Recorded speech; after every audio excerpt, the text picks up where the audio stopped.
আসসালামু আলাইকুম রহমতুল্লাহি বারাকাতুহু। আমি যে সূরাটি থেকে আপনাদের সাথে কিছু কথা শেয়ার করব, সূরাটার নাম হচ্ছে সূরাতুল হুজরাত। কি সূরা? সূরাতুল হুজরাত। এটা মাদানী সূরা, মদিনাতে নাজিল হয়েছে, একেবারে শেষ দিকে, মাদানী জিন্দেগির শেষ দিকে, নবম হিজরিতে নাজিল হয়েছে, তার মানে একেবারে শেষ দিকে। এটা কোরআনের সূরার যে ধারাক্রম সে অনুযায়ী ৪৯ নম্বর সূরা এবং সূরার আয়াত সংখ্যা ১৮। এই সূরাটাকে সূরাতুল আখলাক বলা হয়, মানে আমাদের আখলাক যাতে সুন্দর হয় এরকম 10টা কমান্ডমেন্টস আল্লাহ তাআলা ইনস্ট্রাকশন এই সূরাতে দিয়েছেন। আমাদের সমাজটা যাতে পিসফুল সোসাইটি হয়, হ্যাঁ, আল্লাহ তাআলা কিছু মোরাল স্ট্যান্ডার্ড, কিছু ইথিক্যাল স্ট্যান্ডার্ড, কিছু ম্যানার আমাদেরকে শিখিয়েছেন। কোরআন কিন্তু আমাদেরকে ম্যানার শিখায়। কি শিখায়? ম্যানার্স শিখায়। আজকে দেখবেন যে কোরআন আমাদের কি কি ম্যানার্স শিখায়। আমাদের সমাজটা যাতে একটা পিসফুল সোসাইটি হয়, শান্তিপূর্ণ সমাজ হয়, কোরআন কিছু আমাদেরকে এথিক্যাল স্ট্যান্ডার্ড বেঁধে দিয়েছে। আজকে আমরা এগুলো জানবো যে কি কি ম্যানার কোরআন আমাদেরকে মেনটেন করতে বলে, পালন করতে বলে। এবং আপনি আলোচনাটা পুরোটা শুনে আপনি নিজেই বুঝবেন যে আসলেই এই এই ম্যানার্সগুলো, এথিক্যাল স্ট্যান্ডার্ডগুলো, এই ভ্যালিউসগুলো যদি আমরা আমাদের সমাজে অ্যাপ্লাই করি, আমাদের সোসাইটিটা একটা শান্তিপূর্ণ সোসাইটি হয়ে যাবে ইনশাআল্লাহ। তাহলে কি কি ইনস্ট্রাকশন আল্লাহ তাআলা দিলেন to make our society a peaceful society, আমরা এটা দেখব। ১ নম্বরে আল্লাহ তাআলা যে ইনস্ট্রাকশনটি দিয়েছেন, শুরুতে বলে রাখা ভালো, মৌলিকভাবে 10টি দিক নির্দেশনা আল্লাহ তাআলা দিয়েছেন আমাদের সমাজটাকে শান্তিপূর্ণ করার জন্য। 10টা ম্যানার আল্লাহ তাআলা শিখিয়েছেন। আওয়াজ করে বলেন তো, মোট কয়টি নির্দেশনা? 10টি। আমরা গুনে গুনে সামনের দিকে আগাবো। ১ নম্বরে আল্লাহ তাআলা বললেন, ইয়া আইয়ুহাল্লাযীনা আমানু লা তুকদ্দিমু বাইনা ইয়াদাইল্লাহি ওয়া রাসূলিহি ওয়াত্তাকুল্লাহ ইন্নাল্লাহা সামিউন আলিম। ওহে বিশ্বাসীরা, তোমরা আল্লাহ আল্লাহর রাসূল তোমাদেরকে যা করতে বলে এইটার চেয়ে বেশি অ্যাডভান্স হয়েও না, অতটুকুতেই থাকো, ওইটাতেই কল্যাণ, ওইটাতেই বরকত। আল্লাহ আল্লাহ রাসূলের চাইতে বেশি বোঝা যাবে না, ওনারা যেটা বলেছেন এটাই ফাইনাল। মা কানা লিমুমিনিন ওয়ালা মুমিনাতিন ইযা কাদাল্লাহু ওয়া রাসূলুহু আমরান আইয়াকুনা লাহুমুল খিয়ারাতু মিন আমরিহিম। আল্লাহ আল্লাহ রাসূল যদি আমাদেরকে কোনো নির্দেশনা দেয়, তখন কোনো বিশ্বাসীর জন্য এটা মানলেও চলে, না মানলেও চলে, এরকম ভাবা যাবে? আল্লাহ রাসূলের পক্ষ থেকে, আল্লাহর পক্ষ থেকে একটা আদেশ আসছে, এখন এই আদেশ আপনি মানলেও হয়, না মানলেও হয়, এরকম নাকি ব্যাপারটা বলেন তো? বরং মানতেই হবে। বরং কি? মানতেই হবে। এটা কম্পালসারি, এটা অপশনাল না। তাহলে সমাজকে শান্তিপূর্ণ করার ১ নাম্বার গাইডলাইন হচ্ছে আল্লাহ রাসূলের পক্ষ থেকে যে নির্দেশনা আসবে এটা আপনাকে কম্পালসারি টু অ্যাবাইড বাই, এটা মানতেই আপনাকে হবে। এবং রাসূল সাল্লাল্লাহু আলাইহি ওয়াসাল্লাম যেটা শিখিয়েছেন ওইটাই স্ট্যান্ডার্ড, এর চেয়ে আর ভালো করা যায় না। এক সাহাবী বেশি ইবাদত করতে যেয়ে বললেন যে আমি আজ থেকে সারা রাত তাহাজ্জুদ পড়ব, রাতে আর ঘুমাবো না। আরেক সাহাবী বললেন আমি সারা বছর রোজা রাখবো, আমি আর রোজা ভাঙবো না। আরেক সাহাবী বলে আমি আমার স্ত্রীদের কাছে যাব না, আমি সন্ন্যাসী জীবনযাপন করব। তো রাসূল সাল্লাল্লাহু আলাইহি ওয়াসাল্লাম শুনে অপছন্দ করলেন, বললেন তোমরা নাকি এমন এমন বলেছ, আমি তো বিশ্বনবী রাহমাতাল লিল আলামিন, আল্লাহর হাবিব, আমি তো কোনো দিন রোজা রাখি, আবার কোনো দিন রাখি না। সোম বৃহস্পতিবারে রাখি, অন্যান্য দিন তো রাখি না। আবার রাতে আমি ঘুমাই, আবার তাহাজ্জুদও পড়ি, আবার আমি স্ত্রীদের সাথেও মেলামেশা করি। তো আমার এই ব্যালেন্স লাইফ লিড করেও তো আমি আল্লাহর শ্রেষ্ঠ হতে আমার কোনো সমস্যা হয় নাই, তোমাদের কি সমস্যা হলো? সুবহানাল্লাহ। দেখেন, ইসলাম খুব ব্যালেন্সড অ্যাপ্রোচে বিশ্বাস করে, ভারসাম্যপূর্ণ জীবন বিধান। তার মানে রাসূল সাল্লাল্লাহু আলাইহি ওয়াসাল্লাম যেটা শিখিয়েছেন ওইটাই স্ট্যান্ডার্ড। আপনি কি রাসূল সাল্লাল্লাহু আলাইহি ওয়াসাল্লামের চেয়ে বেশি মুত্তাকি হতে পারবেন? বুঝে থাকলে আওয়াজ করে বলুন, আল্লাহ রাসূলের চেয়ে বেশি বুজুর্গ হওয়া সম্ভব? মুত্তাকি হওয়া সম্ভব? আল্লাহওয়ালা হওয়া সম্ভব? তিনি যেটা শিখিয়েছেন ওইটাই স্ট্যান্ডার্ড। তাহলে প্রথম দিক নির্দেশনা হচ্ছে আল্লাহ আল্লাহ রাসূলের চেয়ে বেশি বোঝা চলবে। ওনারা যে নির্দেশনা দিয়েছেন সেটা মানলেই জীবনের সুখ, সেটা মানলেই কি ১ নম্বর গাইডলাইন। সমাজ যদি শান্তিপূর্ণ সমাজ আমরা পেতে চাই, পিসফুল সোসাইটি যদি পেতে চাই। ২ নম্বর গাইডলাইন হচ্ছে আল্লাহ তাআলা বলছেন, ইয়া আইয়ুহাল্লাযীনা আমানু লা তারফাউ আসওয়াতাকুম ফাওকা সাওতিন নাবী ওয়া লা তাজহারু লাহু বিল কওলি কাজাহরি বা'দিকুম লিবা'দিন আন তাহবাতা আ'মালুকুম ওয়া আনতুম লা তাশউরুন। ওহে বিশ্বাসীরা, নবীর কণ্ঠের চাইতে তোমাদের কণ্ঠকে উঁচু করো না। খবরদার, যদি করো, নিজেরা নিজেদের সাথে যেভাবে কথা বলো, নবীর সাথে যদি এভাবে কথা বলো, তাহলে তোমাদের সব আমলগুলোকে বাতিল করে দিবে কে? এই আয়াত নাজিলের একটা প্রেক্ষাপট আছে। বনু তামিম গোত্রের লিডার কে হবে এটা নিয়ে ডিসকাশন হচ্ছিল। তো আবু বকর রাদিয়াল্লাহু তাআলা আনহু বললেন, আমি চাই উনি হোক লিডার। ওমরে ফারুক বলে, না না না, উনি না, আপনি বুঝতে পারেন নাই, আমি চাই ইনি হোক। আবু বকর বলে, ওমর তুমি ঠিক বলো না, আমি বললে তুমি খুলে উল্টাটা বলো, উনি হলে ভালো হয়। ওমরে ফারুক বলে, না না না, উনি না, উনি হলে, এই যে উনি উনি করে দুইজন তর্ক বিতর্ক করতে করতে ওনাদের কণ্ঠটা রাসূল সাল্লাল্লাহু আলাইহি ওয়াসাল্লামের কণ্ঠের চাইতে একটু উঁচু হয়ে গেল, যেটা দেখতে অনেকটা অশোভন ছিল, সুন্দর দেখাচ্ছিল না। তো রাসূল সাল্লাল্লাহু আলাইহি ওয়াসাল্লাম সামনে বসা, ওনার সামনে উঁচু গলা করে কেউ কথা বলবে, এটা আল্লাহ বরদাশত করলেন না।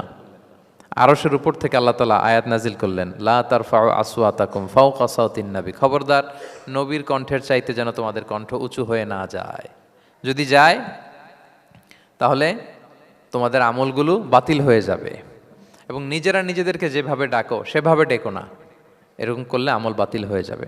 তো আল্লাহ তাআলা এখানে আদব শিক্ষা দিলেন যে রাসূল সাল্লাল্লাহু আলাইহি ওয়াসাল্লামের সামনে কথা বলতে গেলে খুব ভদ্র ভাষায় কথা বলতে হবে, শালীন ভাষায় কথা বলতে হবে।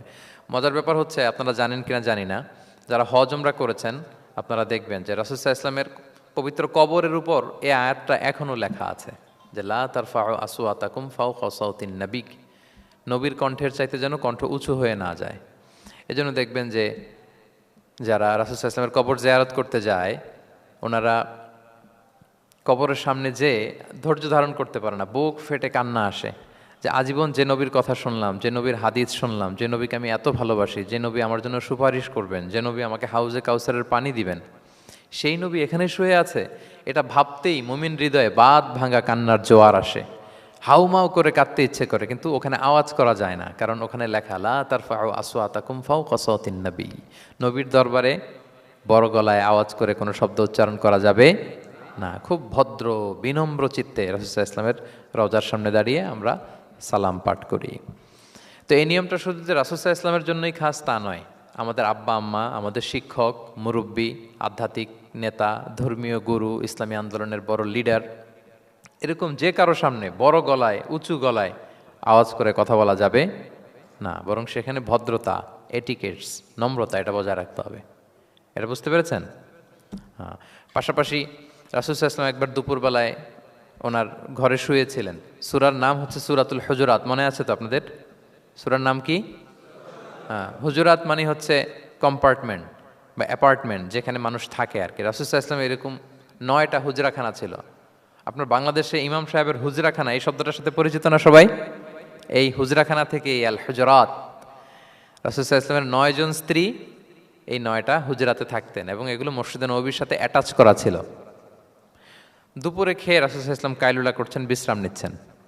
হঠাৎ কিছু বেদুইন লোক, যাদের মধ্যে সভ্যতার ছোঁয়া লাগেনি, তারা এসে রাসূল সাল্লাল্লাহু আলাইহি ওয়াসাল্লামকে ডাকতে আরম্ভ করলো, ইয়া মুহাম্মদ উখরুজ ইলাইনা, ইয়া মুহাম্মদ উখরুজ, এই মুহাম্মদ বেরো বেরো, কথা আছে, এই মুহাম্মদ বেরো বেরো। মানে কেমন যেন বন্ধুরে ডাকতেছে, মনে হচ্ছে বন্ধুকে ডাকতেছে। আল্লাহ তাআলা এটা বরদাস্ত করলেন না, বললেন খবরদার, নিজেরা নিজেদেরকে যেমনে ডাকো, নবীকে যদি অমনে ডাকো, তোমার ঈমান আমল সব বাতিল হয়ে যাবে, খবরদার, সব বাতিল হয়ে যাবে। বরং ওনাকে যখন সম্বোধন করবে তখন ডাক দিবে খুব ভদ্র ভাষায়, বলতে হবে ইয়া নবী আল্লাহ, ইয়া রসুল আল্লাহ, ইয়া হাবিব আল্লাহ, এরকম ভদ্রোচিতভাবে রাসূল সাল্লাল্লাহু আলাইহি ওয়াসাল্লামকে ডাকতে হবে। তাহলে রাসূলের সামনে কণ্ঠ উঁচু করার কারণে আল্লাহ তাআলা এই আয়াত নাজিল করলেন, এবং এই আয়াত নাজিলের পরে ওমরে ফারুক রাদিয়াল্লাহু তাআলা আনহু এত ভয় পেলেন। এরপরে রাসূল সাল্লাল্লাহু আলাইহি ওয়াসাল্লামের সামনে কথা বলতে গেলে উনি এত আস্তে কথা বলতেন, ওই যে বেশি জোরে যদি কথা বলে তাহলে আমার সব আমল বাতিল হয়ে যাবে, এত আস্তে বলতেন। রাসূল সাল্লাল্লাহু আলাইহি ওয়াসাল্লাম জিজ্ঞেস করা লাগতো, ওমর কি বললে, আবার বলো তো, একটু জোরে বলো ওমর, আরেকটু জোরে বলো, আরেকটু জোরে বলো। সুবহানাল্লাহ।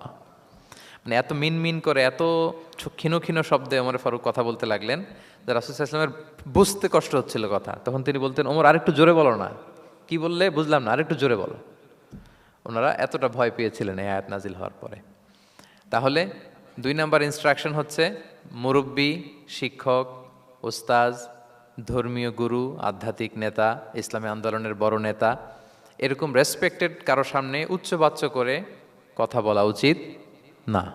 এটা আদবের খেলাফ, শিষ্টাচারের খেলাফ। আর আমরা বলেছি এই সূরাটা আমাদের শিষ্টাচার নিয়ে কথা বলে, সামাজিক রীতিনীতি, শিষ্টাচার, এটিকেটস নিয়ে কথা বলে। তাহলে এই যে 2টা ইনস্ট্রাকশন গেল। 3 নম্বর ইনস্ট্রাকশন হচ্ছে, আল্লাহ তাআলা বললেন, ইয়া আইয়ুহাল্লাযীনা আমানু, ওহে বিশ্বাসীরা, ইন জাআকুম ফাসিকুম বিনাবাইন ফাতাবায়ানু, কোনো পাপাচারী যদি কোনো নিউজ নিয়ে আসে, বিশ্বাস করার আগে নিউজটা যাচাই করে নিও। আন তুসিবু কওমান বিজাহালাতিন ফাতুসবিহু আলা মা ফাআলতুম নাদিমিন, যদি তোমরা বিশ্বাস করে ফেলো তাহলে কোনো কমের উপর হয়তো এমন ডিসিশন নিয়ে নিতে পারো যে ডিসিশনের কারণে পরে তোমাদেরকে পস্তাতে হবে। তাহলে 3 নাম্বার ইনস্ট্রাকশন হচ্ছে নিউজ একটা শুনলেই বিশ্বাস করা যাবে, এটাকে ভেরিফাই করতে হবে। কি করতে হবে? You have to verify and cross check the authenticity of the news. নিউজটা সঠিক কিনা আপনাকে ক্রস চেক করতে হবে, শুনলেই বিশ্বাস করা যাবে না। এটা বর্তমান সময়ের সাথে অনেক বেশি প্রাসঙ্গিক। এত হোক্স নিউজ এখন, এত এত রুমার্স, এত ফেক নিউজ সোশ্যাল মিডিয়াগুলোতে, ইভেন মেইন স্ট্রিম মিডিয়াও যা প্রচার করে সবই যে আপনি বিশ্বাস করতে পারবেন তাও না, ওইটাও একটু ক্রস চেক করে নিতে হবে। এদেরও কিছু প্রোপাগান্ডা থাকে আবার, হ্যাঁ, এরাও নিউজকে এমনভাবে অনেক সময় করে তাদের সুবিধার্থে। সো আপনার চোখ কান খোলা রেখে অনেকগুলো নিউজ একসাথে মিলিয়ে তারপরে বিশ্বাস করতে হবে। কিন্তু আমাদের সরল মনা অনেক ভাইদের যেটা হয়, ফেসবুকে একটা কিছু দেখেই আমরা মনে করি যেটা সঠিক, ফলে কি করি? শেয়ার দিয়ে ফেলি। কি করি? শেয়ার দেই। আবার আপনার বন্ধুরা শেয়ার দেয়, ফলে মুহূর্তে একটা রুমর, একটা গুজব ছড়িয়ে পড়ে সমাজে, কিন্তু আদতে এটার সাথে কোনো মিলই নাই বাস্তবতার। এরকম হয় কি হয় না বলেন তো? দেখেন ইসলাম কত সুন্দর একটা নিউজকে ভেরিফাই করার জন্য আমাদেরকে নির্দেশ দিয়েছে। ফাতাবাইয়ানু মানে ক্রস চেক করো। কোনো সংবাদ আসলেই চিলে কান নিয়ে গেছে শুনলে চিলের পিছনে দৌড় দিবেন নাকি? না, আগে প্রথমে কি করবেন? একটু দেখে নিতে হবে যে আসলে কি কান নিয়ে গেল না রয়ে গেল। এই আয়াত নাজিলের একটা প্রেক্ষাপট আছে, সেটা কি? 5ম হিজরিতে বনুল মুস্তালেকের যুদ্ধে যখন আল্লাহ হাবিব ইসলাম জয়লাভ করলেন, বনুল মুস্তালেকের সবাই মুসলিম হলো। রাসূল ইসলাম তাদেরকে দিনের দাওয়াত শিখিয়ে বললেন, বছর শেষে তোমাদেরকে জাকাত পে করতে হবে, আর জাকাতের এই টাকা নেয়ার জন্য আমি একজনকে পাঠাবো বছর শেষে। তো বছর শেষে তিনি বনুল মুস্তালেকের যে লিডার হারিস ইবনে মেরারের কাছে আল ওয়ালিদ ইবনে উকবা নামে জাকাতের কালেক্টর এক সাহাবিকে তিনি পাঠালেন যে যাও তুমি যে জাকাত নিয়ে আসো। তো উনি গেলেন, উনি আসবেন শুনে বনুল মুস্তালেকের সবাই পল্লী থেকে বের হয়ে মরুভূমির মাঝখানে তলোয়ার টলোয়ার নিয়ে, ঘোড়া টোড়া নিয়ে তাকে ওয়েলকামিং রিসেপশনের জন্য, রেড কার্পেট রিসেপশনের জন্য সবাই দাঁড়ায় আছে যে নবীর সাহাবি আসবে, জাকাত কালেক্ট করতে, আমরা জাকাত দিব। এখন ওই সাহাবি যখন গেলেন, সবাইকে এরকম ঘোড়া তলোয়ার এরকম সাজসজ্জা নিয়ে দাঁড়ায় থাকার কারণে উনি ভয় পেয়ে গেলেন। উনি ভাবছে আমাদের মনে হত্যা করার জন্য দাঁড়ায় আছে। উনি আর এটা ঠিকঠাক না জেনে অ্যাবাউট টার্ন ফিরে গেলেন মদিনায়, যে বলে ইয়া রাসূলুল্লাহ, বনুল মুস্তালিক তো সব মোরতাদ হয়ে গেছে, এরা তো আর মুসলিম, এরা তো আমাকে মারার জন্য সব দাঁড়ায় আছে। আসলে বলেন তো কথাটা কি সত্য না মিথ্যা? একেবারে মিথ্যা। রাসূল সাল্লাল্লাহু আলাইহি ওয়াসাল্লাম এই কথা শুনেই বিশ্বাস করলেন সরল মনে। বিশ্বাস করেই খালিদ ইবনে ওয়ালিদ রাদিয়াল্লাহু তাআলা আনহুকে বললেন, অ্যাটাক বনুল মুস্তালিক, বনুল মুস্তালিকে অভিযান পরিচালনা করো। সাথে সাথে আল্লাহ বললেন, নবী রাখেন, আস্তে অ্যাটাক করেন, একটু থামেন নবী, একটু রাখেন। আপনি যার কাছ থেকে শুনেছেন সে মিথ্যা বলেছে, অসত্য কথা বলেছে, আসলে ঘটনা এমন নয়। আজকে তার কথার উপর বেস করে আপনি যে খালিদ ইবনে ওয়ালিদকে অভিযান পরিচালনা করতে বললেন, সে যে যদি অ্যাটাক করে কয়েকজনকে হত্যাও করে ফেলতো, এই যে রক্তপাত হতো, ব্লাডশেড, এটার দায় কিন্তু আপনি এড়াতে পারতেন, কারণ আপনি আদেশ দানকারী। আল্লাহ রাসূল সাল্লাল্লাহু আলাইহি ওয়াসাল্লামকে থামালেন আল্লাহ তাআলা আয়াত নাজিল করে যে আপনি ক্রস চেক করেন। পরে রাসূল সাল্লাল্লাহু আলাইহি ওয়াসাল্লাম ক্রস চেক করে লোক পাঠিয়ে জানলেন যে না, এমন কিছুই নয়, তারা কেউ মোরতাদ হয় নাই, সবাই তারা মুসলিমই আছে, তারা ওয়েলকামের জন্য আসছিল, উনি ভাবছে যে ওনাকে হত্যা করার জন্য দাঁড়ায় আছে। তাহলে চিন্তা করছেন যুগে যুগে এই সমস্যা আছে না নাই বলেন? রাসূল সাল্লাল্লাহু আলাইহি ওয়াসাল্লামের জীবনীতে এই ঘটনা ঘটিয়ে আমাদের চোখে আঙ্গুল দিয়ে আল্লাহ তাআলা বুঝাতে চাইলেন যে কোনো নিউজ আসলেই এটা ভেরিফাই না করে বিশ্বাস করা যাবে না। যত মেইন স্ট্রিম মিডিয়া হোক, ওটা শুনলে আপনি আরও কয়েকটা, আরও আপনার সোর্স থেকে আপনি একটু জানবেন, এরপরে আপনি বিশ্বাস করবেন। নাকি বিশ্বাস না করে শেয়ার দিবেন? দিবেন? আপনি কি জানেন যে একটা কথা শুনেই ক্রস চেক না করে অ্যাকশনে যাওয়াতে কত পরিবার ভেঙে যায়, কত সম্পর্ক ভেঙে যায়? আমাদের মধ্যে এই প্রবণতা আছে। আপনার ছেলের ব্যাপারে একজন একটা কথা বললো, এসে ছেলের মারপিট, জিজ্ঞেসও করেন না এটা। আপনার মেয়ের ব্যাপারে একজন এসে একটা বাজে কথা বলছে, এসেই আপনি মেয়ের সাথে খারাপ আচরণ। আপনার ওয়াইফের ব্যাপারে একজন বললো আর কি যে ভাই আপনি এখানে, ভাবিকে তো দেখলাম ওইখানে আরেকজনের সাথে, আপনি এসেই আপনার স্ত্রীর উপর চড়াও অথবা গায়ে হাত তুললেন। তো হতে পারে যে ওই ভদ্রলোক অন্য কোনো মহিলাকে দেখেছে যে দেখতে আপনার স্ত্রীর মতো, এরকম হতে পারে কি পারে না বলেন? তো এই যে আপনি ক্রস চেক না করে, ভেরিফাই না করে যে অ্যাকশনে গেলেন, এতে সমস্যা হবে না সমাজে? পরিবার ভাঙে, সমাজে সম্পর্ক নষ্ট হয়, কলহ বাঁধে। এই জন্য আল্লাহ তাআলা বলেন যে সোসাইটিটাকে যদি পিসফুল করতে চাও, ইযা জাআকুম ফাসিকুম বিনাবাইন ফাতাবায়ানু, নিউজ আসলেই বিশ্বাস করো না, you have to cross check, you have to justify and you have to verify the news. মনে থাকবে? তাহলে আজকে থেকে ফেসবুকে একটা পেলে আমরা কি করব? শেয়ার দিয়ে দিব। কি শেয়ার দিবেন না? কি করব? যাচাই বাছাই করব, ক্রস চেক করব। এখন অবশ্য ক্রস চেক করার জন্য কিছু কিছু প্ল্যাটফর্ম বেরিয়েছে, তারা অবশ্য যেগুলো খুব বেশি ছড়িয়ে পড়ে নিউজ, সেগুলো যদি ভুল হয় তারা ক্রস চেক করে তারা সামাজিক সচেতনতা তৈরি করে। তো আমরা প্রত্যেকেই দায়িত্বশীল হলে এই গুজবগুলো স্প্রেড করা থেকে আমরা বিরত থাকতে পারি। নিউজ শুনলেই আমরা এখন বিশ্বাস করব না, আগে ক্রস চেক করে নেব, তা না হলে আমরা বিপদে পড়তে পারি। কি বলেন? এমন কোনো কাজ করে ফেলতে পারি যেটার কারণে পরে লজ্জিত হব। তো আমরা আগে থেকেই সাবধান হয়ে যাই।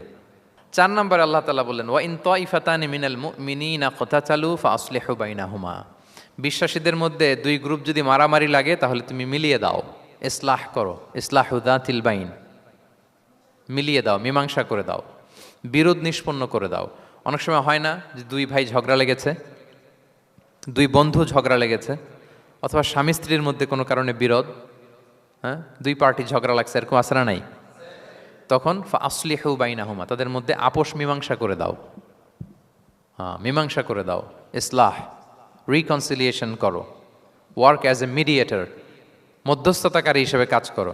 তো আমরা সমাজে কি করি দেখেন তো, একটু মিলিয়ে নেন। 2 জন ঝগড়া লাগছে, আমরা কি করি? হ্যাঁ, কি করেন? আরো লাগিয়ে দেন।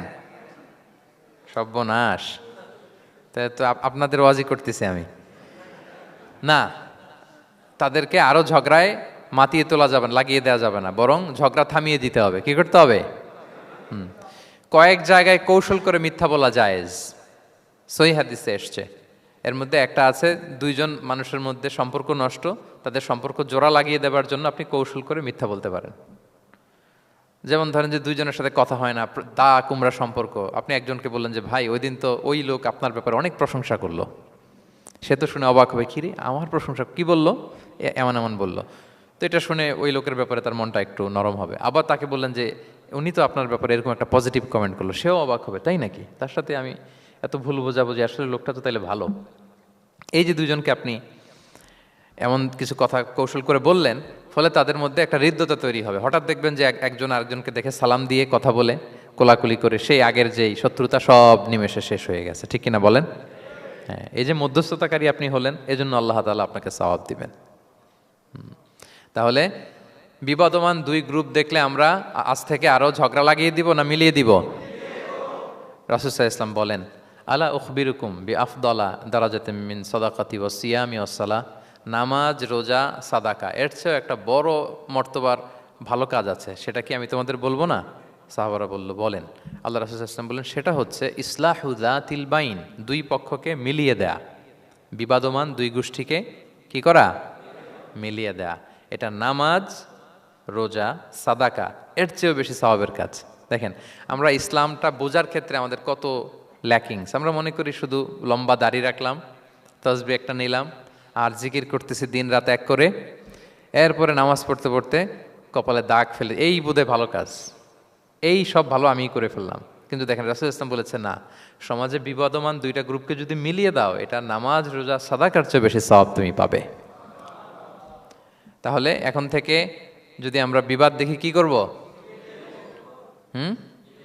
মিলিয়ে দিব। কখনো আমরা ঝগড়া আরো বাদিয়ে দিব না। আগুন যদি লাগে সেখানে পানি ঢালবো নাকি তেল ঢালবেন? কি ঢালবেন? অনেকে কি ঢালে? আরো দাউ দাউ করে জ্বালাতে চায়। না না, এটা করা যাবে না, বরং আমরা মিলিয়ে দিব ইনশাআল্লাহ। বলেন সবাই। আল্লাহর হাবিব সাল্লাল্লাহু আলাইহি ওয়াসাল্লাম তিনি এই কাজটা করতেন। মক্কা থেকে মদিনায় গেলেন, মদিনায় আউস খাজরাজ 2টা গোত্র, বছরের পর বছর যুদ্ধ, উনি যেই মিলিয়ে দিলেন। রাসূল সাল্লাল্লাহু আলাইহি ওয়াসাল্লাম এই যে সংলাপ, তারপর রিকনসিলিয়েশন, মিডিয়েশন, মধ্যস্থতা, এগুলোতে এক্সপার্ট ছিলেন। যে যুদ্ধ থামে না, এই যুদ্ধ মিলিয়ে দিলেন। কত প্রাণ গেল এই যুদ্ধে, কিন্তু রাসূল সাল্লাল্লাহু আলাইহি ওয়াসাল্লাম যেই আউস খাজরাজ এখন ভাই ভাই হয়ে গেছে, ভাই ভাই করে দিলেন, ভ্রাতৃত্বের বন্ধনে ওনাদেরকে আবদ্ধ করে দিলেন আল্লাহর হাবিব সাল্লাল্লাহু আলাইহি ওয়াসাল্লাম। এবং সহিহ বুখারীতে একটা বাব আছে, বাবের শিরোনাম হচ্ছে বাবু কওলুল ইমাম ইযহাবু বিনা নুসলিহ বাইনাকুম, মানে আমাকে নিয়ে চলো আমি মিলিয়ে দিব। এটা ছিল রাসূল সাল্লাল্লাহু আলাইহি ওয়াসাল্লামের বিখ্যাত বাণী। ঝগড়া একটা লাগছে, রাসূল ইসলাম বলতে, আরে আমি আসি না, আমাকে নিয়ে যাও, আমি মিলাই দেবো। কোথাও কিছু হয়েছে, আমাকে নিয়ে যাও, আমি তো আছি, মিলাই দেবো। রাসূল ইসলাম এসেছেনই মানুষকে মিলানোর জন্য, গড়ার জন্য এসেছেন, ভাঙার জন্য নয়। তাহলে 4 নাম্বার যেটা আমরা জানলাম যে বিবাদমান দুই পক্ষকে আমরা কি করব, মনে থাকবে? এই যে আমি শুরুতে বলেছিলাম যে একটা শান্তিপূর্ণ সমাজ যদি আপনি গড়তে চান, তাহলে এই 10টা ইনস্ট্রাকশনের কোনো বিকল্প নাই। এখানে সোশ্যাল নর্মস, কিছু মোরালিটি, কিছু ভ্যালিউজ, বিশেষ করে ম্যানার্স আমাদেরকে শিখিয়েছেন আল্লাহ তাআলা। তাহলে 4টা জানলাম, কয়টা? 5 নম্বরে আল্লাহ বলেন, ইয়া আইয়ুহাল্লাযীনা আমানু লা ইয়াসখার কওমুন মিন কওম আসা আন ইয়াকুনু খায়রাম মিনহুম। ওহে বিশ্বাসীরা, তোমরা একে অপরকে তুচ্ছ তাচ্ছিল্য করো না, হাসি ঠাট্টা করো না, কাউকে সুখরিয়া মানে কাউকে তুচ্ছ করা, কাউকে নিয়ে ব্যঙ্গ করা, হাসি তামাশা করা, এটা করো না, এটা কবিরা গুনাহ। মানে এমন কোনো কথা বলো না যাতে তোমার ভাইয়ের মনে কষ্ট হয়, এরকম কিছু বলা যাবে না। আমরা অনেক সময় এটা করে ফেলি, এমন কথা বলি যেটাতে আরেক ভাই বা আরেক বোন কষ্ট পায়। আমরা খুব সিম্পলি বলি, কিন্তু এটা কবিরা গুনাহ। এটা কি? বিশেষ করে তার আকৃতি নিয়ে আপনি কিছু বলতে পারবেন না, এটা বড় কবিরা গুনাহ। এটাকে বডি শেমিং বলে। কি বলে? বডি শেমিং হারাম। কারণ বডি স্ট্রাকচার, এটাকে আমার ইচ্ছে মতো হয়েছে না আল্লাহ বানাইছে? আচ্ছা, আপনি যে এত সুন্দর ফর্সা, কে বানালো? হ্যাঁ, আবার আরেকজন যে একটু শ্যামবর্ণের, তাকে কে বানালো? আপনি লম্বা, কে বানালো? কেউ খর্বাকৃতির, খাটো, তাকে কে বানালো? তাহলে আপনি আকৃতি নিয়ে তাকে যদি ঠাট্টা করেন, আসলে কি ঠাট্টা কি তাকে করা হলো নাকি আল্লাহকে? কারণ আসল ডিজাইনারটা কে? হুয়াল্লাযী ইউসাউবিরুকুম ফিল আরহামি কাইফা ইয়াশা। আল্লাহ তাআলা তোমাদেরকে যেমন চেয়েছেন ঠিক তেমন মাতৃগর্ভে তোমাদেরকে ডিজাইন করেছেন, তোমাদের আকৃতি দিয়েছেন। এজন্য কারো আকৃতি নিয়ে অবজ্ঞা করা, তুচ্ছ করা, হেয় করা, এটা প্রকারান্তরে আল্লাহকে অবজ্ঞা করার সমান। দ্য ক্রিয়েটর, যিনি স্রষ্টা, তাকে আপনি অবজ্ঞা করেছেন, ঠিক কিনা বলেন? তাহলে এখন কারো আকৃতি নিয়ে কিছু বলবেন? আমরা বাংলাদেশে এরকম বলি না, বেশি মোটা হলে তাকে একটা নাম দিয়ে ফেলি। হ্যাঁ, কি বলি? কি বলেন? মোটু। তারপর কেউ চিকন হলে তাকে একটা নাম দিয়ে ফেলি, চিকন আলী। এরপর ধরেন যে কারো হয়তো নাক ছোট, চোখ ছোট, তাকে চাকমা বলে আমাদের এলাকায়। হ্যাঁ, নাক ছোট, চাকমা। তো এটা হইলো? তো সে কি নিজে তার নাককে এরকম বানাইছে? এরকম নানা ধরনের আকৃতির অনেক কিছু হতে পারে। এই যে বডি শেমিং, এটা হারাম। এটা কি? এবং জরিপে এসেছে অনেক বাচ্চারা স্কুলে যেতে চায় না তার দেহের বিভিন্ন আকৃতি নিয়ে, তার বন্ধুরা তাকে টিস করার কারণে। খুব মোটা সে, তাকে নিয়ে তার ফ্রেন্ডরা এমন কথা বলে, সে আর স্কুলে যাওয়ার প্রতি আগ্রহ ফিরে পায় না। তো এটা কত বড় সামাজিক সমস্যা আপনি খেয়াল করেছেন? হ্যাঁ, কখনো কারো আকৃতি নিয়ে কোনো কমেন্টস করা যাবে? কারণ আকৃতিটা দিয়েছে কে? এটা খবরদার, এটা বড় কবিরা গুনাহ। আব্দুল্লাহ ইবনে মাসউদ রাদিয়াল্লাহু তাআলা আনহু, এই সাহাবী, ওনার পা দুইটা ছিল চিকন, চিকন পা। উনি একবার আরাক গাছের চূড়ায় উঠেছেন, মেসোয়াকের ডাল ভেঙে মেসোয়াক করবেন। বাতাসের ঝাপটা, ওনার লুঙ্গিটা একটু সরে গিয়েছে, পা দুইটা দেখা গিয়েছে। তো এত চিকন পা দেখে সাহাবারা সবাই হাসতেছে নিচে। রাসূল ইসলাম বললেন, ব্যাপার কি, তোমরা হাসো কেন? বলে যে ইবনে মাসউদের পাগুলো দেখে দেখেনি রাসূল কত চিকন পা, হাসতেছে। রাসূল ইসলাম রাগান্বিত হলেন, বললেন, ওই সত্তার শপথ যার হাতে আমার আত্মা, ওই আল্লাহর কসম করে আমি বলি, লাহুমা আসকালু ফিল মিজান মিন উহুদ, এই পা দুটো মিজানের পাল্লায় রাখা হলে কিয়ামতের দিন উহুদ পাহাড়ের চেয়ে বেশি ভারী হয়ে যাবে। তার মানে এত সম্মান ইবনে মাসউদের, সম্মান আল্লাহর কাছে, কল্পনা করেন, উহুদ পাহাড়ের চেয়ে বেশি ভারী হয়ে যাবে। কিন্তু আমরা অনেক সময় এই মানুষের আকৃতি নিয়ে তুচ্ছ তাচ্ছিল্য করি। রাসূল সাল্লাল্লাহু আলাইহি ওয়াসাল্লামের একজন স্ত্রী ছিল, নাম সফিয়া। কি নাম? সফিয়া বিনতে হুয়াই ইবনুল আখতাব। উনি আকৃতিতে কিছুটা খাটো ছিলেন এবং একটু স্থূলাকৃতির ছিলেন। তো এটাকে একটু ইঙ্গিত করে আম্মাজান আয়েশা রাদিয়াল্লাহু তাআলা আনহা একবার একটা শব্দ ব্যবহার করেছেন, মানে শব্দ দিয়ে কৌশলে বুঝিয়েছেন, তানি কসিরা, মানে আপনার সেই খাটো স্ত্রী সফিয়া। নারীদের মধ্যে এটা থাকে স্বাভাবিক, মানবীয় কারণে। একাধিক স্ত্রী হলে মানবীয় কারণে একটু জেলাসি বা একটু কিছু বিষয় থাকে, এটা থেকে মানুষ বেরোতে পারে না, এবং সেটা নবীদের স্ত্রীরাও সেটা থেকে বেরোয়া সম্ভব ছিল না। তো কথা বলতে বলতে এমন একটা শব্দ বললেন যেটা দিয়ে সাফিয়া রাদিয়াল্লাহু তাআলা আনহাকে বুঝালেন যে আপনার অমুক স্ত্রী, মানে তিনি আকৃতিতে কিছুটা খাটো এবং কিছুটা স্থূলাকৃতির। এই শব্দটা রাসূলুল্লাহ সাল্লাল্লাহু আলাইহি ওয়াসাল্লাম পছন্দ করলেন না, বললেন আয়েশা এটা তুমি কি বললে? আয়েশা তুমি কি জানো, লাকুত কুলতি কালিমা, তুমি এমন একটা শব্দ বলেছ সফিয়ার ব্যাপারে, লাউ মুজিজাত বিমা ইল বাহরি লা মাজহাজাতহু, এই শব্দটা যদি নীল সাগরে ছেড়ে দেয়া হয় তাহলে এই শব্দের পঙ্কিলতার কারণে নীল সাগরের পানি মুহূর্তেই কালো হয়ে যাবে। আর এরকম শব্দ যেন আমি না শুনি। আমার জান আয়েশা রাদিয়াল্লাহু তাআলা আনহা সচেতন হয়ে গেলেন, আর কখনো এরকম বলেননি। দেখেন রাসূলুল্লাহ ইসলাম কখনো এই বডি শেমিংকে স্পেস দিতেন না, কখনো না। আমরা এগুলোকে ছোট মনে করি, কিন্তু যাকে আপনি বলেন সে অনেক কষ্ট পায় মনে, সে খুব মনে কষ্ট পায়, এজন্য এটা বলা যাবে না, খবরদার। রাসূলুল্লাহ সাল্লাল্লাহু আলাইহি ওয়াসাল্লাম বলেন ইন্নাল আবদা লা ইয়াতাকাল্লামু বিল কালিমাতি মা ইয়াতাবায়্যানু ফিহা ইয়াজিল্লু বিহা ফিন্নার। মানুষ অনেক সময় মুখ ফসকে এমন কমেন্ট করে ফেলে অন্যের ব্যাপারে, এটা দিয়ে সে মাঝে মাঝে জাহান্নামী হয়ে যায়, কিন্তু সে ভাবেই নাই এই শব্দে আমাকে জাহান্নামে ঢুকাবে। কারণ এই মুখ দিয়ে যা বেরোয় এটা বলতে অনেক সাবধানে। রাসূলুল্লাহ ইসলাম বলেছেন দুইটা অঙ্গের গ্যারান্টি যদি কেউ আমাকে দেয় আমি তাকে জান্নাতের গ্যারান্টি দেই। মাইয়াদমান লি মা বাইনা লিহিয়াইহি ওয়া মা বাইনা রিজিলাইহি আদমান লাহুল জান্নাহ। দুই অঙ্গের গ্যারান্টি যে দেয় তাকে আমি জান্নাতের গ্যারান্টি দিই। এক হচ্ছে দুই চোয়ালের মাঝখানে যা আছে মানে জিব্বা, এই জিব্বার গ্যারান্টি যদি দেয়। আরেকটা হচ্ছে দুই পায়ের মাঝখানে যা আছে মানে মানুষের প্রাইভেট।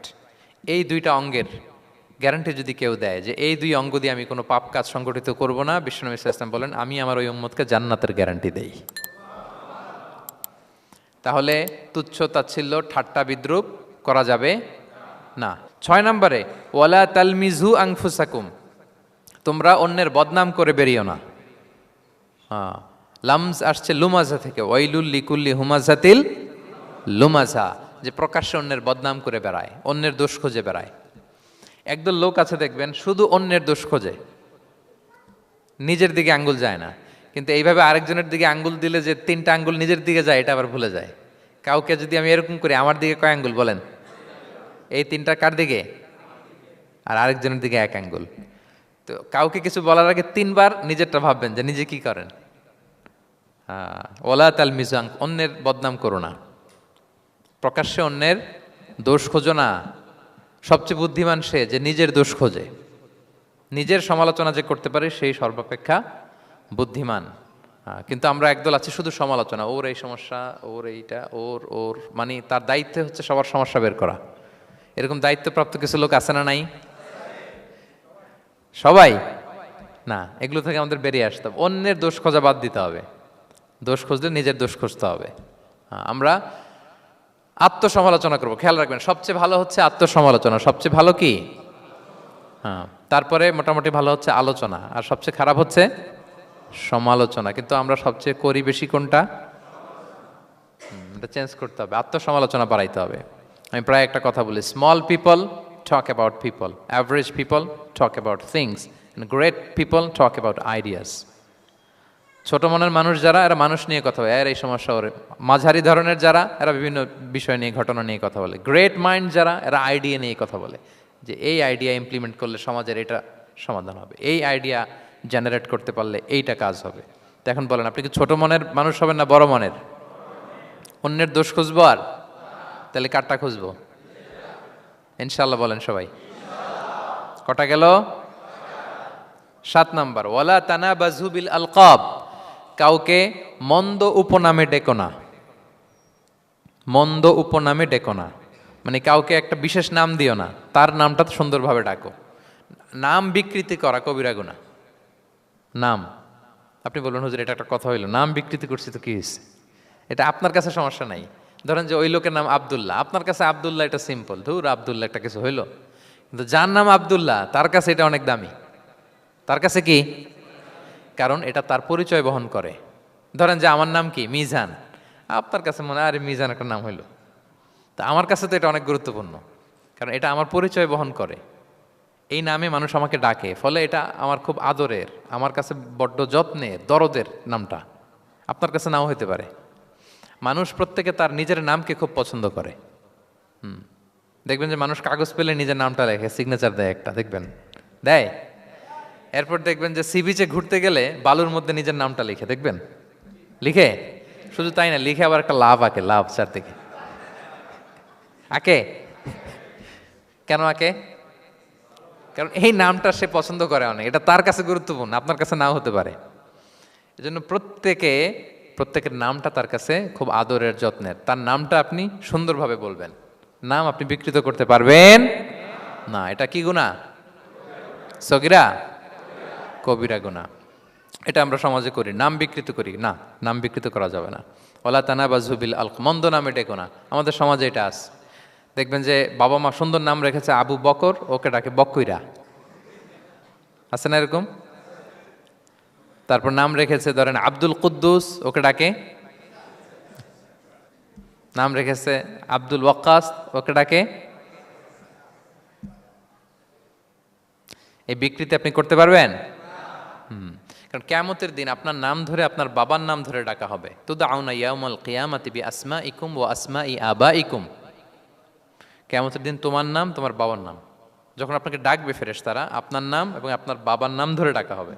এজন্য রাসূল সাল্লাল্লাহু আলাইহি ওয়াসাল্লাম বলেন, ফা আহসিনু আসমাক, তোমাদের নামগুলো সুন্দর রেখো, নাহলে সেই দিন ডাকবে বল্টুর ছেলে কল্টু দাঁড়াও, তখন এই কোটি কোটি মানুষের সামনে আপনি এই নাম নিয়ে দাঁড়াবেন আর লজ্জায় পড়বেন।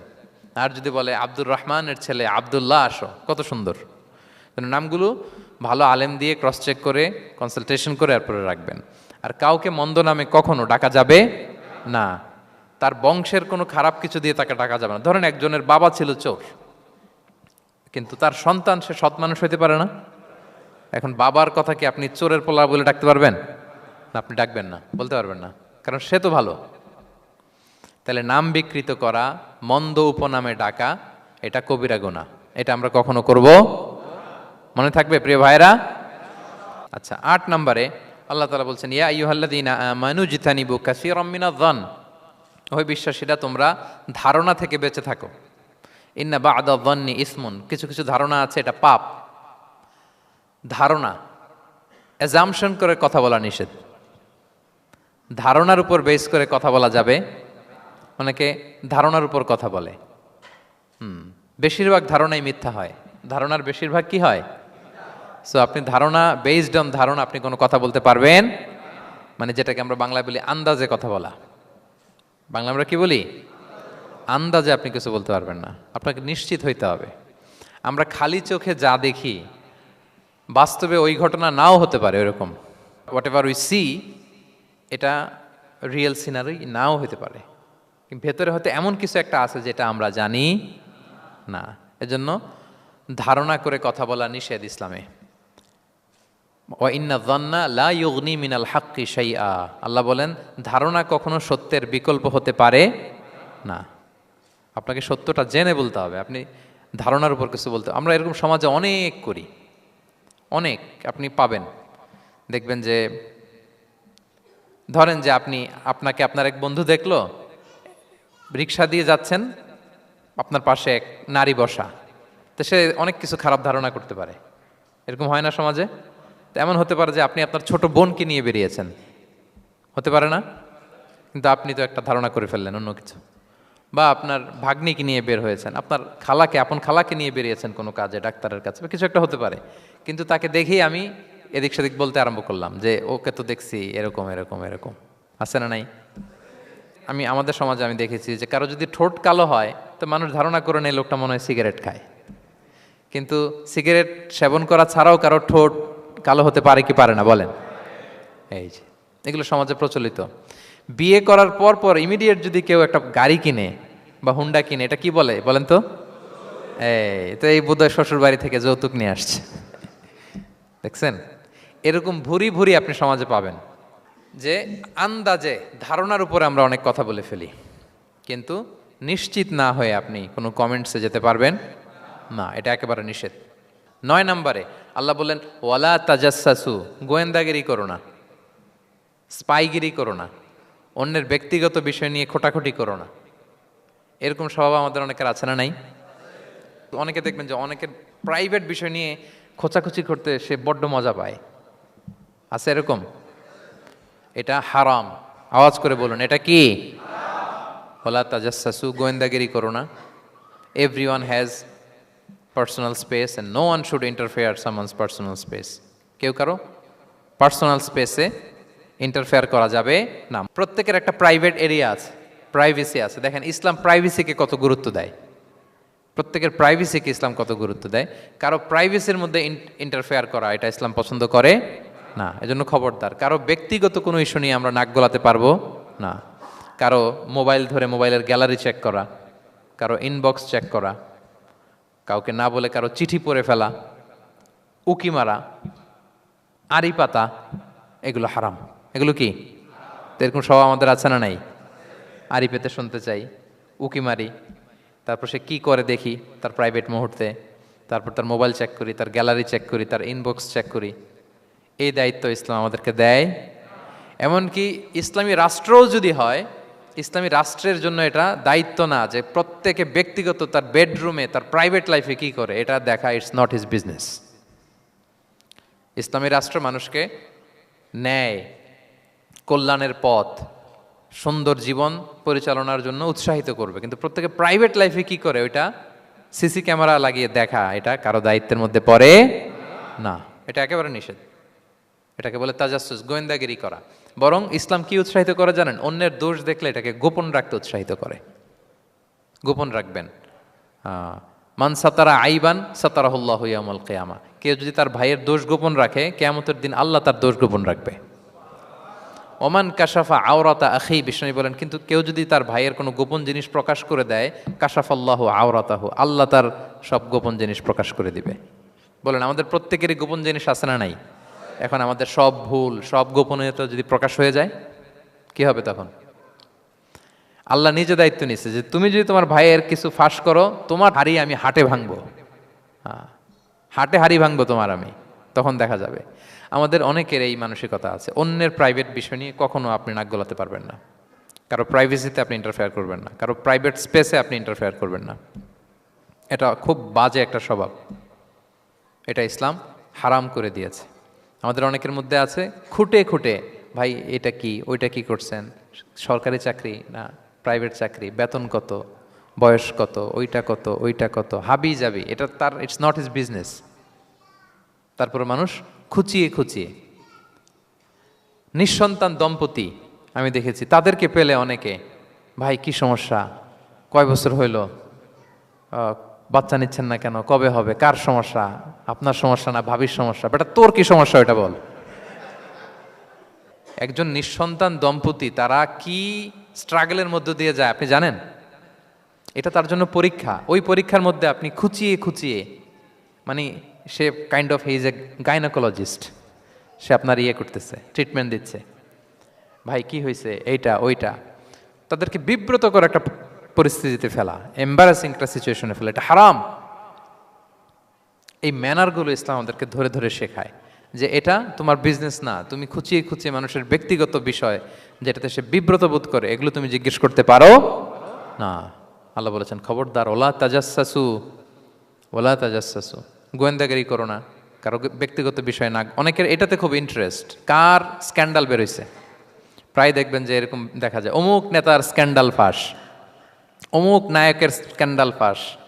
তোমার স্ক্যান্ডাল কবে ফাঁস হবে এটা বলো। নিজের চরকায় তেল দিতে হবে, আরেকজনের কি হলো, তার কি ভুল আছে, দোষ ত্রুটি আছে, ওগুলো খুঁজে দেখার জন্য আল্লাহ আমাকে দুনিয়ায় পাঠায়। তাহলে আমরা যেন কারো প্রাইভেসি হ্যাম্পার না করি প্রিয় ভাইরা, এটা ইসলাম আমাদেরকে উৎসাহিত করে, নির্দেশনা দেয় যে আমরা কারো প্রাইভেট কোনো ইস্যু নিয়ে নাক গলাবো না, ব্যক্তিগত বিষয়ে নাক গলাবো না, কারো দোষ দেখলে এটা আমি গোপন রাখবো। কি করব? আনলেস ইউ আর এ জাজ, আপনি বিচারক, আপনার কাছে আসছে, তখন আপনি বিচার করবেন। কিন্তু এমনি এমনি আপনি জাজমেন্টাল হতে পারবেন না। You can not jump to the conclusion, একটা কিছু আন্দাজে বলে ফেলতে পারবেন না। এই দায়িত্ব আপনাকে দেয়া হয়নি। ইসলামে ব্যভিচারের মতো কোনো বিষয় দেখলেও আপনি বলতে পারবেন না। ব্যভিচার, অ্যাডাল্ট্রি, ফর্নিকেশন, জিনা, এগুলো দেখলে আপনি বলতে পারবেন না। বললে 4 জন নিয়ে বলতে হবে একসাথে। আপনি 3 জন যে যদি কাজের কাছে বলেন যে এই ছেলে আর মেয়েকে আমি অপকর্ম করতে দেখছি, কাজী 3 জনকে নিয়ে আগে 80 টাকা করে বেত মারবে পিঠে, তো করে দেখতে বলছে কে? তোমাদেরকে এই কাজ অবজার্ভ করতে বলেছে কে? কারণ 3 জন মিলে এই উইটনেস হবে না। 4 জন উইটনেস যদি থাকে তাইলে তাও আমরা দেখছি বললে হবে না, তারপরও মায়ের। আরও রলি আমি বলি, 4 জন এসে যদি বলে যে আমি একজন নারী একজন পুরুষকে নেকেড অবস্থায় এই ঘরে প্রবেশ করতে দেখছি, তারপর কাজে নিয়ে এই 4 জনের আশীর্বাদ দিবে, কারণ এতেও প্রমাণিত হয় নাই। তারা হয়তো একটা জায়গায় অবস্থান করেছে কিন্তু বড় ধরনের কোনো পাপের সাথে লিপ্ত হয় নাই হয়তো। তার মানে একেবারে চাক্ষুষ, তাও নারী দিয়ে এই উইটনেস হবে না, 4 জন পুরুষ এই পাপ কাজের চাক্ষুষ সাক্ষী ছিল। এটা যদি বলে সব কিছু যদি মিলে যায় তারপরে তাদেরকে শাস্তি দেয়া যাবে, এর আগে সম্ভব না। এটা কোনো মানুষ কোনো পাপ কাজ এইভাবে লোকচক্ষুর সামনে কখনো করে না। তার মানে দেখেন এটা কেন এরকম শক্ত করা হলো, যাতে আপনি না বলেন, কারণ বলতে গেলে আপনি আরো মাইর খাবেন, অপবাদের শাস্তি পাবেন। হ্যাঁ, ইফকের শাস্তি। ইসলাম কিভাবে মানুষের প্রাইভেসিকে হেফাজত করে। কেউ কোনো একটা মানুষ হয়তো কখনো শয়তানের ওয়াসওয়াসায়, নফসের তাড়নায়, বন্ধুর পাল্লায় পড়ে কোনোভাবে সে পাপে জড়িয়ে পড়েছে, আপনি এটাকে ইস্যু বানাচ্ছেন। কিন্তু এমন হতে পারে ওই পাপের পরে সে এমনভাবে তওবা করেছে, এমনভাবে ফিরে এসেছে, এমনভাবে প্র্যাকটিসিং হয়েছে যে সে ভালো কাজ দিয়ে আপনাকেও ছাড়িয়ে গেছে। আপনি আটকায় যাবেন কিন্তু কিয়ামতের দিন ও আটকাবে না। এরকম হতে পারে কি পারে না? তো ওর পিছনে লাগছেন কেন আপনি? আপনি আপনার ইস্যু দেখেন, আপনি কতটা প্র্যাকটিসিং হতে পেরেছেন, আপনি কতটা শুদ্ধাচার আনতে পেরেছেন আপনার জীবনে, সেটা দেখতে হবে। এজন্য খবরদার, ওয়ালা তাজাসসু, গোয়েন্দাগিরি করো না, কারো প্রাইভেট বিষয় নিয়ে নাক গলাতে যেও না। সুবহানাল্লাহ, হোয়াট এ রিলিজিয়ান! কত সুন্দর আমাদের ধর্ম, হাউ লাকি উই আর! আমরা কত ভাগ্যবান যে আল্লাহ তাআলা এই ধর্ম আমাদেরকে দিয়েছেন, এমন বিধান আমাদের জন্য প্রেসক্রাইব করেছেন যেগুলো মানলে আমাদের সমাজটা একটা জান্নাতের বাগান হয়ে যাবে।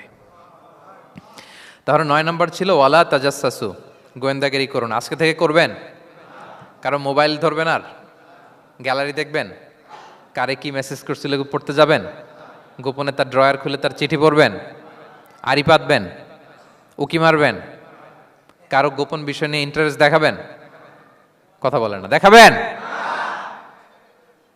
এগুলো নিয়ে কোনো ইন্টারেস্ট আমরা দেখাতে পারবো না। গোয়েন্দাগিরি আমাদেরকে বাদ দিতে হবে। আল্লাহ আমাদেরকে বোঝার তৌফিক দান করুক।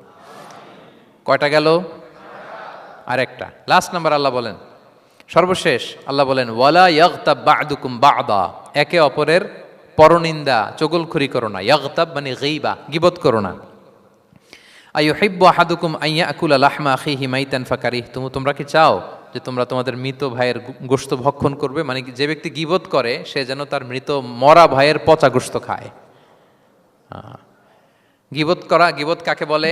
রাসূল সাল্লাল্লাহু আলাইহি ওয়াসাল্লাম বলেন, গীবত হচ্ছে যিকরুকা আখাকা বিমা ইয়াকরাহু, তোমার ভাইয়ের অনুপস্থিতিতে তোমার ভাই সম্পর্কে এমন কিছু বলা যেটা শুনলে সে অপছন্দ করে, এমন কিছু বলা যেটা শোনা সে পছন্দ করে না। তো এক সাহাবী বলেন, ইয়া রাসূলুল্লাহ আফারাআইতা ইন কানা ফি মা আকুল, হে আল্লাহর রাসূল, আমার ভাইয়ের মধ্যে যদি আসলেই সেই সমস্যাটা থাকে তাইলেও কি গীবত হবে? রাসূল সাল্লাল্লাহু আলাইহি ওয়াসাল্লাম বললেন, আরে তাইলেই তো গীবত হবে।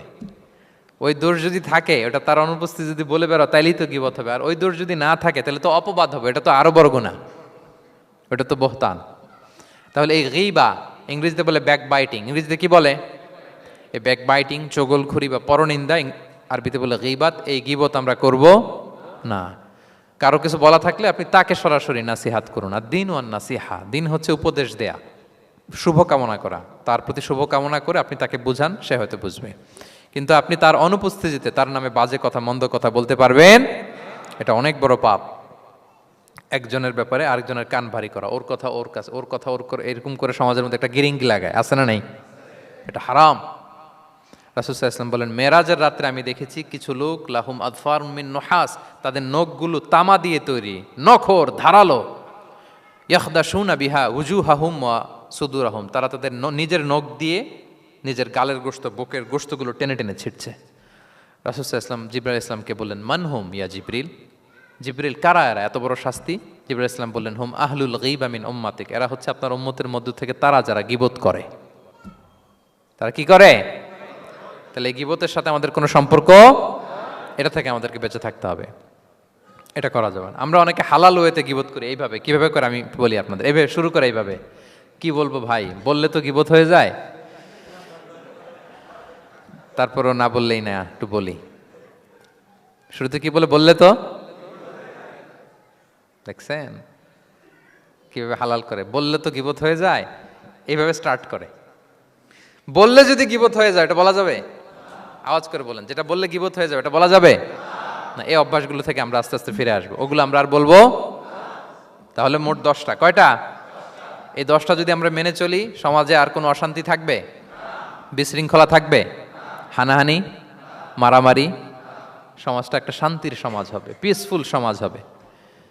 এই জন্য এই সূরাটাকে বলা হয় সামাজিক রীতিনীতির সূরা। সোশ্যাল এটিকেটস, সামাজিক রীতিনীতি আল্লাহ শিখিয়েছেন, আমাদেরকে ম্যানার শিখিয়েছেন। আজকে বাড়িতে যে সূরাতুল হুজরাতটা পড়বেন, যাদের কাছে আমার এক নজরে কোরআন আছে আগে ওইটা থেকে দেখবেন, এরপর কোনো তাফসির থেকে বঙ্গানুবাদ থেকে বঙ্গানুবাদ দেখবেন, তাফসির পড়বেন, দেখবেন যে ক্লিয়ার হয়ে যাবে। এরপর নিজেই আপনার ফ্যামিলিকে নিয়ে আপনি তালিম দিবেন এই সূরাটার উপর। পারা যাবে তো? দেখবেন যে সমাজটা শান্তিপূর্ণ হয়ে যাবে। আল্লাহ তাআলা আমাদের সমাজকে শান্তিপূর্ণ করুক, আমাদের পরিবারগুলোকে জান্নাতি পরিবার করুক।